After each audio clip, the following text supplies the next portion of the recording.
नमस्कार, बहुत स्वागत है आप सभी का स्वराज एक्सप्रेस के खास कार्यक्रम स्वराज सेहत में और मैं हूं आपके साथ शिवांगी।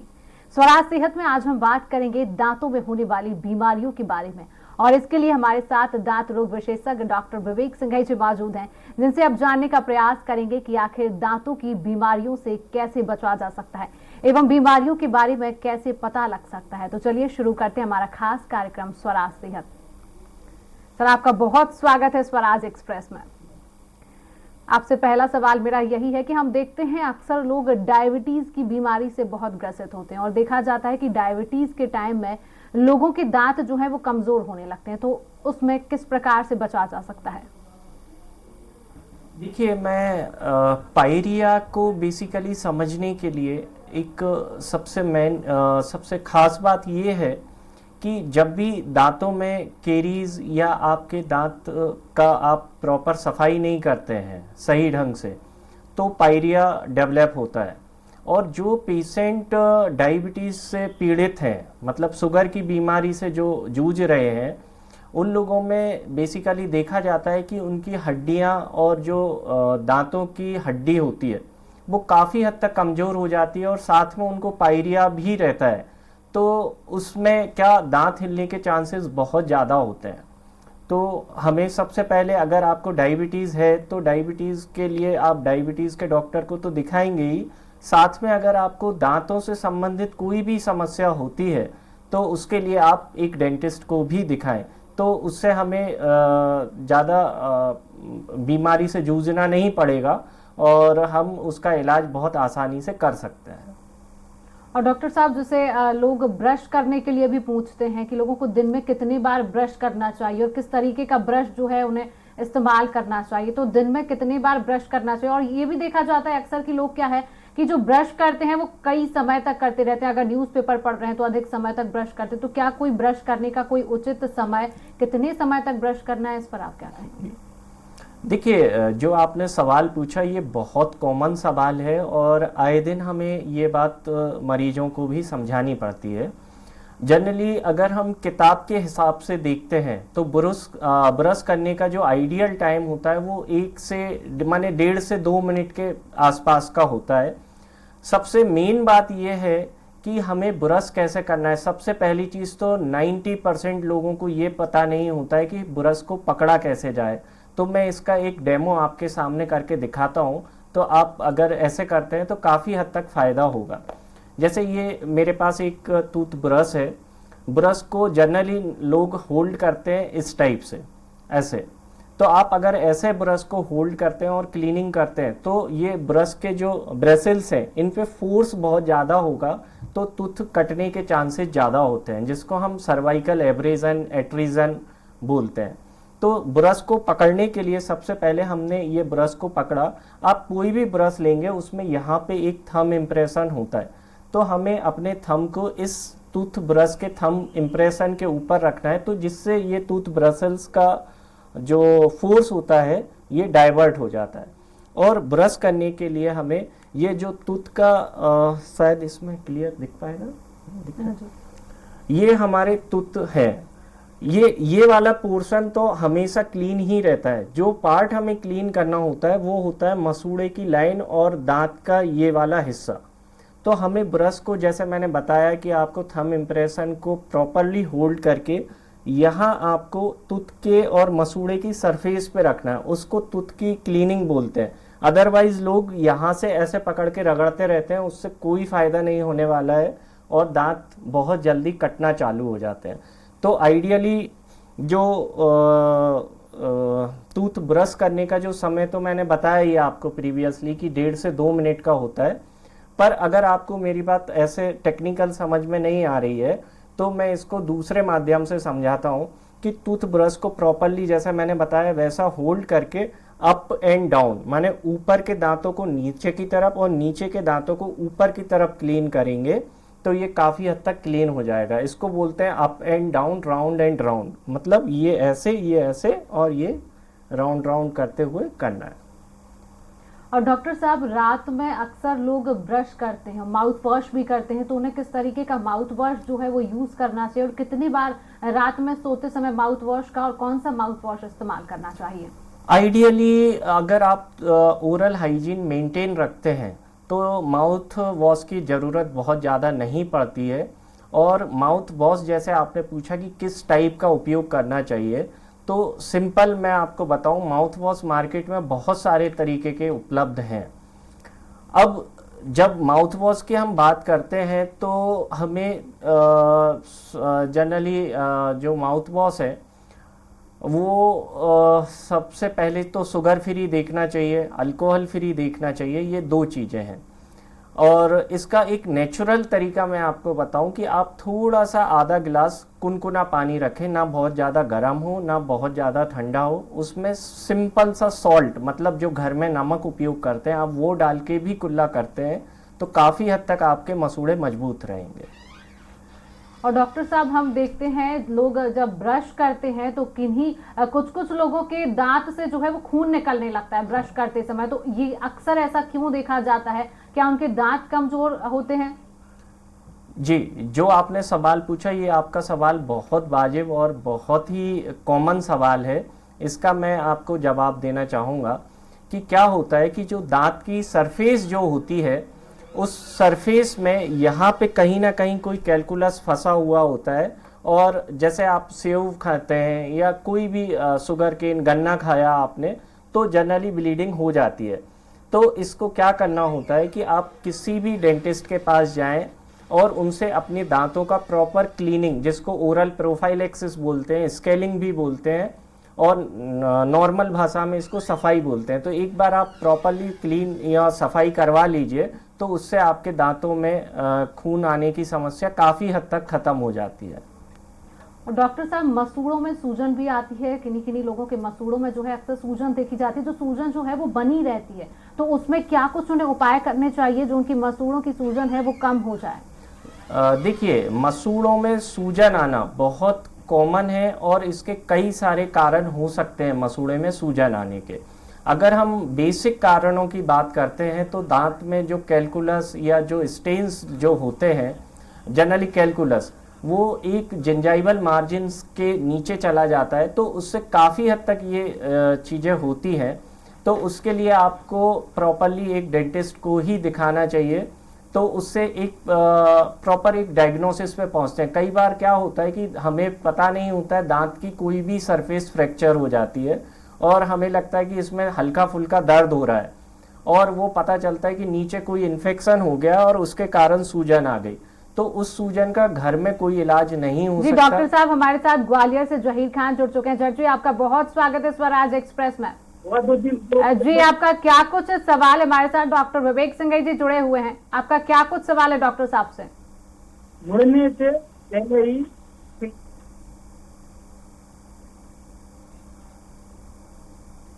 जहीर जी से हमारा संपर्क टूट गया है। तो डॉक्टर साहब हम देखते हैं कि लोगों के दांतों में से खून की समस्या जो है वो भी बढ़ी रहती है। जी जहीर जी से हमारा संपर्क एक बार फिर से जुड़ चुका है। तो जहीर जी डॉक्टर साहब हमारे साथ जुड़े हुए, क्या कुछ सवाल हैं आपके? मेरा सवाल मैम ये है कि जो मैंने अपनी मसूड़े में वो कैप लगवाया था नीचे की तरफ लेफ्ट वाला जी, तो अभी इसको 1 साल भी नहीं हुआ है, तो गैप से ऐसा लगने लगा जवान से जैसे गैप आ रहा है और थोड़ा थोड़ा दर्द होता है। अच्छा जहीर जी, जो बताइए मुझे आप। जहीर जी, जो आपने सवाल पूछा है कि आपने जो कैप लगवाया, क्या आपने रूट कैनाल भी कराया है? हाँ जी कराया था। तो रूट कैनाल के साथ अगर आपने कैप कराया है तो कैप कहीं ना कहीं थोड़ा सा सेटिंग में प्रॉब्लम होगा, इस कारण से आपका कैप जो है साइड से लूज हो रहा है। तो आप एक बार अपने डेंटिस्ट को बात कीजिए और उस कैप को प्रॉपरली सेट करा लीजिए, तो वो आपकी समस्या खत्म हो जाएगी। और जैसे पहले मैं थोड़ा सा वो सादा वो आती थी, सादा राज दरबार टाइप की पुड़िया। क्या आती थी? सादा राज दरबार मतलब अच्छा टोबैको च्युइंग। हाँ, तो वो लेकिन उसके जो निशान बने हुए अभी तक वो जा नहीं रहे, वो उसके लिए आप जी जहीर जी, क्या होता है कि कई बार जैसे आपकी गुटखा खाने की जो टेंडेंसी है वो लंबे समय से बनी होगी, तो दांत का जो कलर हो जाता है वो गुटखे के कलर से मैच करने लगता है। तो उसको आप माने कई हद तक उसे स्टेन को लाइट किया जा सकता है पर परमानेंटली नहीं हटाया जा सकता।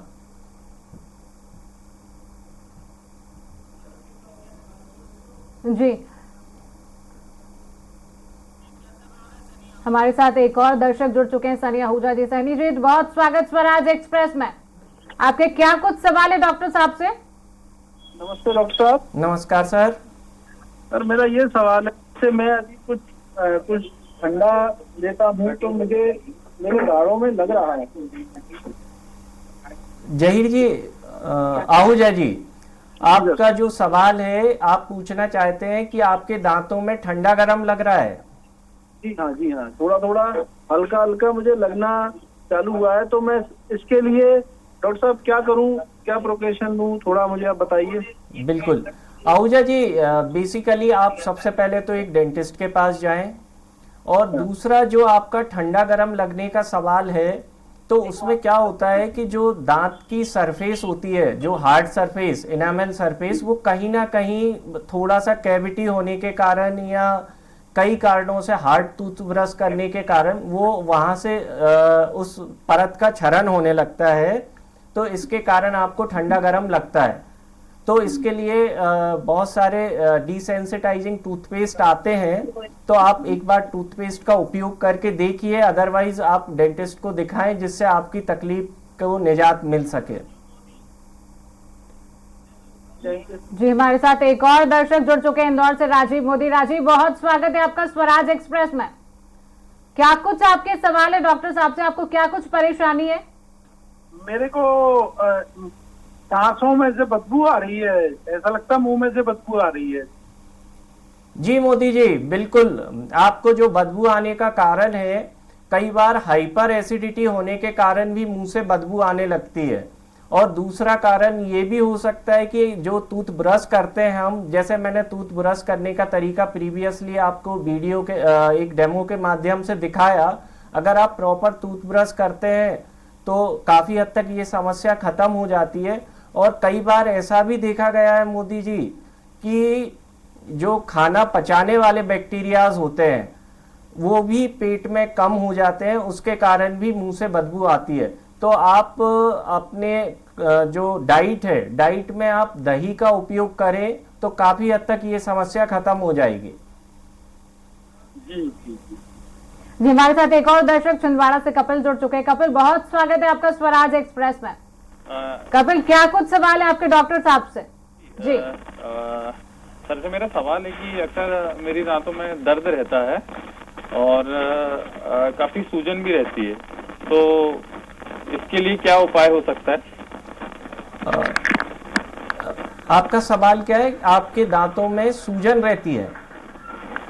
मसूड़ों में सूजन रहती है। अच्छा, मसूड़ों में सूजन रहती है। कपिल जी, उसका एक बेसिक कारण है कि जो मसूड़े की आप एक बार सफाई कराइए तो उससे काफी हद तक ये सूजन खत्म हो जाएगी, और इसके अलावा कोई दूसरा विकल्प नहीं होता है। जी कपिल जी, आपके क्या कोई और सवाल है डॉक्टर साहब से? डॉक्टर साहब, अक्सर देखा जाता है कि लोगों के जो दांत हैं, उन दांतों में से बदबू आने की समस्या बहुत देखी जाती है। क्या वो पायरिया की वजह से होती है? पायरिया के लोग जो ग्रसित रहते हैं पायरिया से, उनके दांतों से भी हम बदबू की समस्या से वो जूझ रहे होते हैं, या कोई और वजह भी रहती है जो पायरिया से ग्रसित नहीं रहते हैं लेकिन उनके दांतों में से भी हमें मुंह में से बदबू नजर आती है? तो इसकी क्या कुछ वजह रहती है डॉक्टर साहब? बेसिकली ऐसा देखा गया है कि पायरिया से जो मरीज ग्रसित है उसके मुंह से तो बदबू आती ही है, साथ में ऐसा भी देखा गया है कि जिन लोगों का स्टोमक पीएच, मतलब पेट का टेम्परेचर, जो खाना पचाने वाले जो बैक्टीरिया होते हैं उनकी कमी के कारण भी मुंह से बदबू आती है। और एक और कारण भी देखा गया है कि जिन लोगों को हाइपर एसिडिटी रहती है उन लोगों के मुंह से भी बदबू आती है। तो उसके लिए मैं बहुत ज़्यादा स्पेसिफिक तो कुछ बोल नहीं पाऊंगा, बट एक बार क्लिनिकली हमें देखना होगा कि क्या कारण होते हैं। तो उसके लिए मैं सभी दर्शकों से ये कहना चाहूँगा कि जो लोग मुंह की दुर्गंध से ग्रसित हैं उनके लिए मैंने जो बेसिक बात बताई ये तो होता ही है, साथ में एक आप डेंटल एक्सपर्ट को दिखाएं तो ज़्यादा अच्छे से ये समस्या का समाधान हो सकता है। इसके लिए हम बहुत ज़्यादा कुछ कर नहीं सकते हैं, बट एक बार पेशेंट को क्लिनिकल हमें देखना होता है कि इसका और क्या कारण है, तब हम उसका निजात कर सकते हैं। जी, हमारे साथ रायपुर से नीलू भी जुड़ चुके हैं। नीलू, बहुत स्वागत है आपका स्वराज एक्सप्रेस में। नीलू, क्या कुछ आपके डॉक्टर साहब से सवाल है? सर, मेरा सवाल ये है कि मैं मीठा बहुत खाती हूँ, उसके कारण दांतों में बहुत प्रॉब्लम हो रही है। तो मीठा मुझसे छूट नहीं पा रहा है, तो कैसे छोड़ा जाए मीठा खाना? देखिए, मीठा खाना और ये सब तो आपकी टेंडेंसी है, इसको कम किया जा सकता है, छोड़ा तो बहुत मुश्किल है छोड़ना। तो उसके लिए आप जो भी डिसेंसिटाइजिंग टूथपेस्ट आते हैं, मेडिकेटेड पेस्ट होते हैं, तो उससे काफी हद तक आपकी समस्या खत्म होगी। डॉक्टर साहब, अक्सर हम देखते हैं जिन लोगों के दांत टूट जाते हैं, तो क्या वो जिनके दांत टूटते हैं उनको कैप लगवाना क्या जरूरी होता है?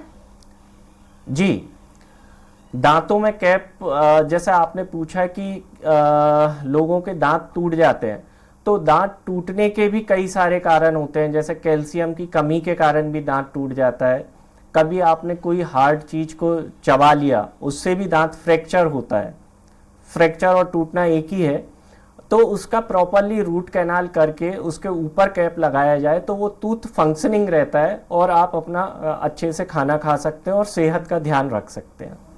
डॉक्टर साहब, अक्सर लोगों में देखा जाता है कि लोगों के दांतों में झंझनाहट की समस्या बनी रहती है। अगर वो कुछ ठंडा गर्म खाते हैं तो उनको झंझनाहट महसूस होती है। वो कुछ अच्छा खाना चाहते हैं लेकिन वो खा नहीं पाते हैं अपने झंझनाहट की वजह से। तो इसमें उनको क्या उपाय करना चाहिए? इसके लिए मैंने प्रीवियसली एक दर्शक ने सवाल भी पूछा, मैं पहले भी यही चीज बताया कि झंझनाहट का बेसिक जो कारण होता है वो कहीं ना कहीं आपके दांत में कोई केरीज है।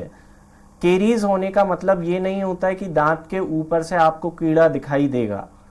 हो सकता है कि दो दांतों के बीच में कोई सा स्ट्रक्चर ब्रेक हुआ हो, उसके कारण भी झंझनाहट आती है। तो इसके लिए आपको एक बार क्लिनिकली अपने नज़दीकी डेंटिस्ट को दिखाना पड़ेगा, उसके बाद ही ये चीज़ से आप निजात पा पाएंगे। और डॉक्टर साहब, दांतों में कैविटी की भी समस्या हो जाती है, उससे कैसे बचा जा सकता है? दांतों में कैविटी की समस्या से कैसे बचा जा सकता है? दांतों में अगर कैविटी होती है तो कैविटी होने के बहुत सारे कारण हो सकते हैं। जैसे एक दर्शक ने पूछा कि वो मीठा खाते हैं। अगर आप मीठा खाते हैं तो खाने के तुरंत बाद आप माने थोड़ा 2-5 मिनट रुकने के बाद आप अच्छे से कुल्ला कर लीजिए, तो वो जो चिपचिपी जो चीजें होती हैं माने मिठाई में। जी, डॉक्टर साहब हमारे साथ भोपाल से एक जुड़ चुके हैं रितेश। रितेश, आपका बहुत स्वागत है स्वराज एक्सप्रेस में। जी, आपके क्या कुछ सवाल है डॉक्टर साहब से? रितेश। डॉक्टर साहब, मुझे ये जानना है कि जो मेरा बच्चा ये बहुत मीठा खाने का शौकीन है, ये बहुत ज्यादा चॉकलेट वगैरह खाता है, तो उसके कारण दांतों में बहुत ज्यादा कीड़ा वगैरह लग गया है, तो वो इससे कैसे निजात पाया जाए? देखिए रितेश जी, बच्चे के लिए चॉकलेट और जो भी मीठा होता है वो तो अपन कम कर सकते हैं, बट अब जो समस्या आ गई है तो समस्या के लिए आपको एक बार नज़दीकी डेंटिस्ट को दिखाना पड़ेगा। और बच्चों में भी एक चीज़ मैं क्लियर कर दूं कि बच्चों में भी रूट कैनाल होता है। आम भाषा में उसे रूट कैनाल कह देते हैं कि रूट कैनाल करना पड़ेगा। बेसिकली पल्पेक्टोमी और पल्पेक्टोमी करना पड़ता है बच्चों के दांत के लिए भी। तो अगर वो सही टाइम पे हो जाता है तो उस दांत को बचाया जा सकता है। और ऐसा भी देखा गया है कि जब बच्चा पैदा होता है तो अराउंड 6 महीने के अंदर उसके माने काफ़ी कुछ दांत उसके आ चुके होते हैं। और ये दांतों का जो गिरने का सिलसिला होता है, जिन्हें हम दूध के दांत बोलते हैं, और एक परमानेंट टूथ होते हैं। तो जो बच्चों के जो दांत होते हैं उनको डेसिडुअस टूथ बोलते हैं। ये अराउंड 13 से 14 साल की उम्र में सारे गिर के परमानेंट दांत आते हैं। तो अगर कोई भी बच्चे को ऐसी समस्या रहती है तो आप नज़दीकी डेंटिस्ट को दिखाएं, जिससे उसके परमानेंट टूथ काफ़ी हद तक अच्छे से आ सके। हमारे साथ एक और दर्शक भोपाल से इंसाफ जुड़ चुके हैं। इंसाफ, बहुत स्वागत है आपका स्वराज एक्सप्रेस में। इंसाफ, आपके क्या कुछ सवाल हैं डॉक्टर साहब से? सर, मुझे पायरिया हो रहा है। काफी दिक्कत होती है और साथ में मसूड़ों में थोड़ा गैप ज्यादा है। इंसाफ जी, अगर आपको पायरिया है तो ये आपने खुद ने डिसाइड किया या आपको पायरिया या किसी डॉक्टर को दिखाया? सर, मुझे मसूड़ों में से खून आता है तो मैंने पढ़ा है कि हाँ, बिल्कुल सही है। अगर आपके मसूड़े से खून आ रहा है तो डेट मीन्स पायरिया हो सकता है। तो इसके लिए आपको प्रॉपर एक बार डेंटिस्ट के पास जाके अपने दांतों की क्लीनिंग करानी होगी। और क्लीनिंग के बाद जो गम्स आपके नीचे चले गए हैं, मतलब नीचे खिसक गए हैं, तो वो काफी हद तक ऊपर आ जाएंगे, तो इससे आपको काफी राहत होगी।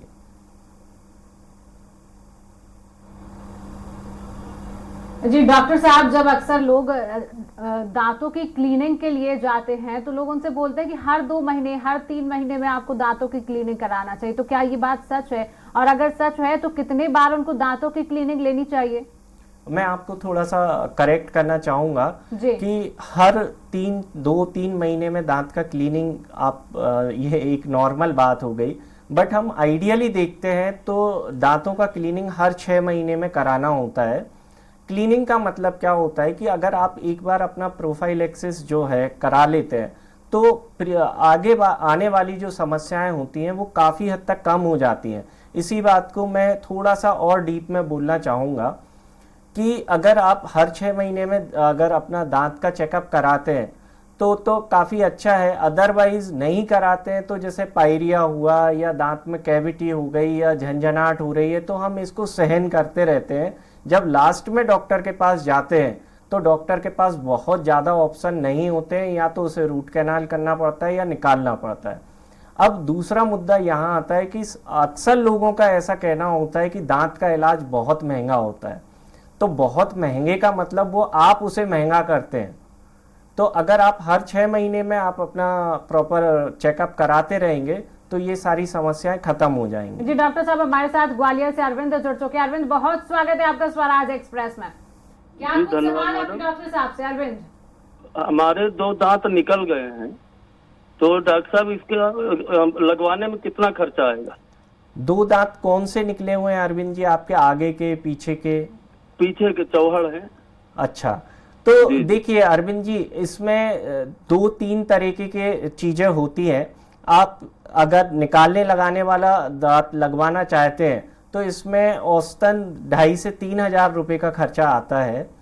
और अगर आप परमानेंट पे जाते हैं तो उसको ब्रिज लगाना होता है, तो इसमें 8 से 10,000 रुपये का खर्चा होता है। और तीसरा प्रोसीजर होता है इम्प्लांट। तो इम्प्लांट में मोस्टली 30 से 35,000 रुपये का पर इम्प्लांट का खर्चा होता है। धन्यवाद डॉक्टर साहब, और दांतों में कीड़े लगने की अक्सर समस्या उत्पन्न हो जाती, तो इससे कैसे निजात पाया जा सकता है? जो कीड़े लगने की समस्या है ये बहुत कॉमन समस्या है। इसके लिए आप अपना ओरल हाइजीन मेंटेन करके रखेंगे तो काफ़ी हद तक कीड़े की समस्या खत्म हो जाएगी। और एक बात और कहना चाहूँगा कि पूरे शरीर में दांत ही एक ऐसा अंग है जो खुद से रिपेयर नहीं होता, इसको डॉक्टर के पास जाके ही रिपेयर कराया जा सकता है। जी डॉक्टर साहब, और अक्सर देखा जाता है कि क्या ब्लड प्रेशर की जो बीमारी होती है उसकी वजह से कि भी क्या दांतों को कमजोर माना जाता है? हमारे दांत क्या कमजोर होते हैं? जिन लोगों को ब्लड प्रेशर की समस्या रहती है तो वो ब्लड प्रेशर के लिए गोलियां खाते हैं, टेल्मासार्टेन वगैरह, तो ये अपने आप में एक सॉल्ट है।